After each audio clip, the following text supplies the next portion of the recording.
Attorney Garrett. Magandang hapon po. Medyo nakakalito itong batas natin tungkol sa speed limiter. Yes po, Sen. Yes po. Kasi meron tayong batas RA 10916 na inuobliga lahat ng mga bus at truck na maglagay ng road speed limiter limiters, yes po. of 2016. Meron din RA 4136 o Land Transportation Traffic Code Opo. na nagsasaad kung ano yung speed limit ng mga sasakyan. Yes po, Sen. So, ngayon, dito sa 4136, ang nakalagay ay 50 kilometers per hour sa open road. Yes po. Kasi nag-post tayo eh. Yes Ngayon po. lang. Tama nga naman yung point ng mga netizens na kung ganun 50 kilometers mula Manila papuntang Tugigaraw, abuti ka ng 20 oras. Yes po, Sen. Tama po yun. Opo. However, meron naman nagsasabi na dinidelegate yung DPWH na mag-set ng speed limit limits. Yes po. sa mga lugar. Meron naman nagsasabing, depende naman yun sa mga ordinansa ng mga LGU. Yes po. Magulo. Walang uniform Yes. speed limit na nakasaad. Tama po kayo, may conflict po yung laws natin dito. Yung RA 4136 was passed po, Senator, all the way in 1964 po. Napakaluma na po. So, Okay. ayun po, Sen. No? Siguro isa po itong sanhi kung bakit po may confusion tayo. At yun, Hinton, magandang hapon. Magandang hapon ka, Senator. Okay, meron lang pong kunting confusion tungkol dito sa speed limiter. In fact, nakausap ko nga po si yung Chairman Guadis na before the end of this year, implement na po yun yung paglalagay ng mga speed limiters sa mga trucks and buses. However, nagkakaroon po ng conflict kung ano ba talaga ang maging speed limit na isa-set doon sa device ng road speed limiter. Hindi kasi naka-specify talaga exactly kung ano. Sa RA 4136, sinasabing 50 kilometers sa open road. Ngayon, meron din naman nagsasabing depende kung ano yung sasabihin ng DPWH. Tapos meron pa depende naman kung ano sabihin ng LGU na nadadaanan ng mga bus at trucks. Ano ba talaga, sir? Ano yung tamang speed limit na ilalagay sa lahat ng bus at truck? Yan nga po ang nagiging hadlang. Kaya yung IRR po, hindi up to now, wala pa para ma-implement na po yung batas. Iba-iba po yung speed yung allowable maximum speed. Kaya kailangan talaga ma-harmonize po yan para sa ganun. Kasi mapatupad na po tong batas. Kasi nga po, yung 50 kilometers per hour, sabi nga ng Attorney Garrett. Ginawa po ang ating traffic code po noong 1964 po, Senator. June Apo, 20, 1964. Yung mga panahon na yun, wala pa masyadong expressway Yes. at ilan lang po yung mga bumabiyahe. Kaya Yes. talagang antiquated na po yung So ano pong susundin na speed limit na ilalagay po doon sa device na speed limiter? Ang alam ko po, yan nga po yung isang pinag-uusapan. Usually po yung 80 kilometers per hour po yun, yung maximum speed na pinatutupad po sa mga public utility vehicle, even sa mga expressway. Siguro po gawing uniform na lang, Garrett. Yes po, Senator. Pag-aralan natin itong batas na ito, I think it needs to be amended. Definitely po. Dahil luma na yan, hindi na applicable sa ngayon.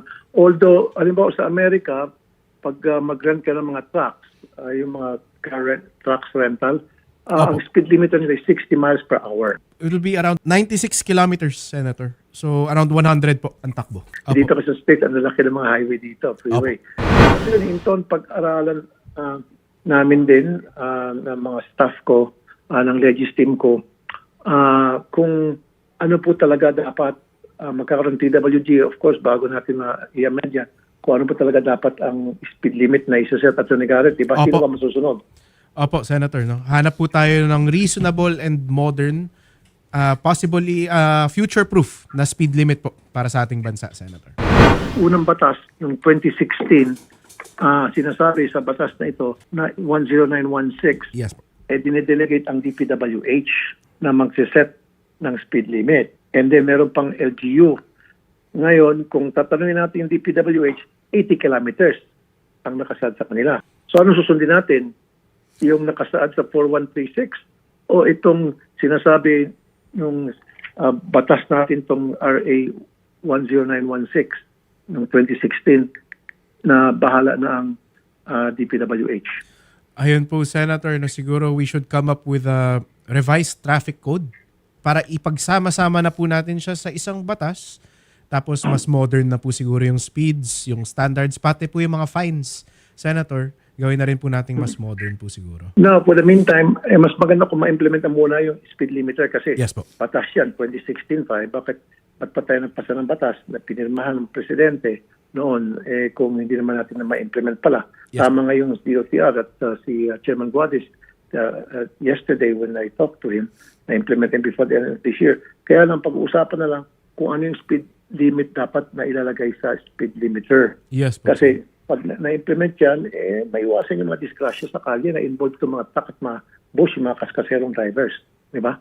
Marami po na reklamo sa inyong programa na inyong nalutas dahil po sa speeding buses po. Attorney Inton, Apo. okay, kayo po dyan sa LTFRB, pag pina-implement nyo po itong speed limiter, ano po yung susundin nyo? Ano po yung speed limit na isa-set nyo sa device na ito? Yan po, magiging desisyon po ng board yan. Kung tatanungin niyo po ako mismo, yung pong 80 kilometers per hour po, parang we can say that's reasonable enough dito po sa mga expressway po natin.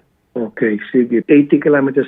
Medyo mabilis na nga po. Pero ano po yan, we will defer to the wisdom of the board saka ng DOTR po, Secretary Dizon. Yan po yung mapapag-usapan na po. Kasi ang point ko lang po kasi na even without that speed limit, yung mga driver po na siyempre yung mga operator, sila po pumipili sa mga driver. Yung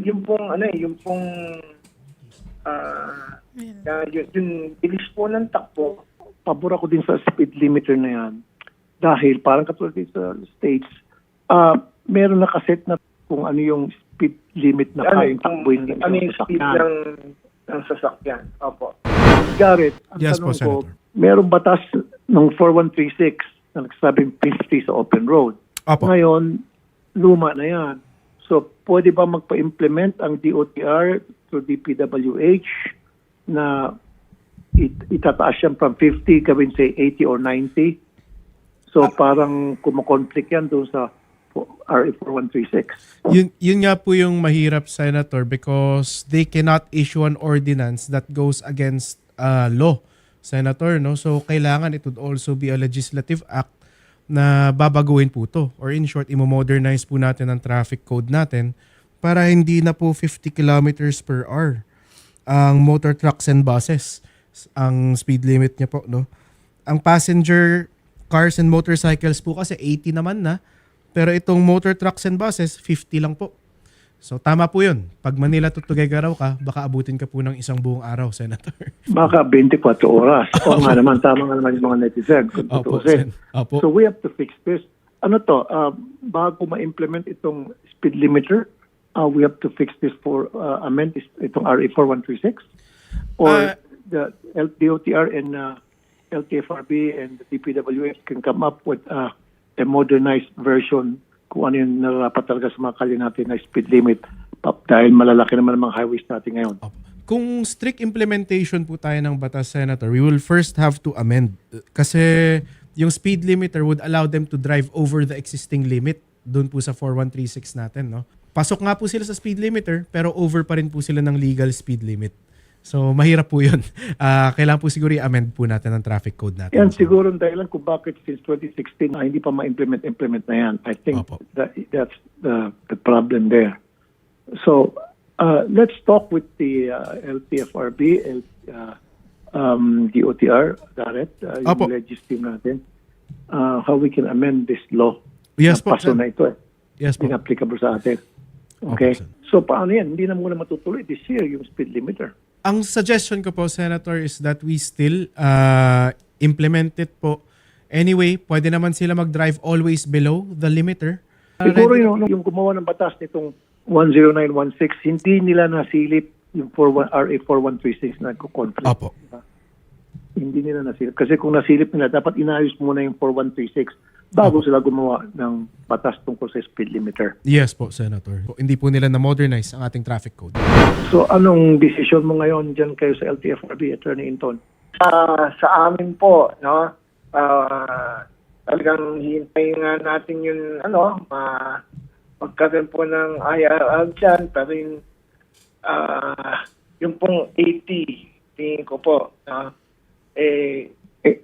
reasonable po yun. 8 is reasonable siguro. Opo. Even, Opo, kasi- even 90 siguro, reasonable pa yung 90. Opo, kasi nga, opo, kung kasi- biyahe malalayo, Reasonable na puntang Tubigaro nga. Kasi kung hihintayin po yung pag-amend ng batas, gano'n, at maging excuse nitong mga kaskasero na hindi, wala namang speed limit na, kawawa po yung mga pasahero. Sige po, ganito po siguro mangyari, Attorney Inton.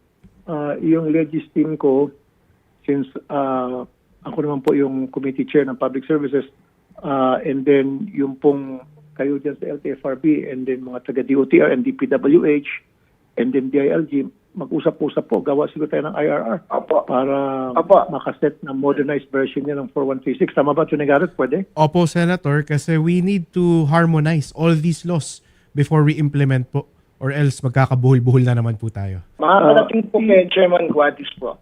Thank you, Attorney Inton. Thank you, Attorney Opo, Inton. maraming salamat po.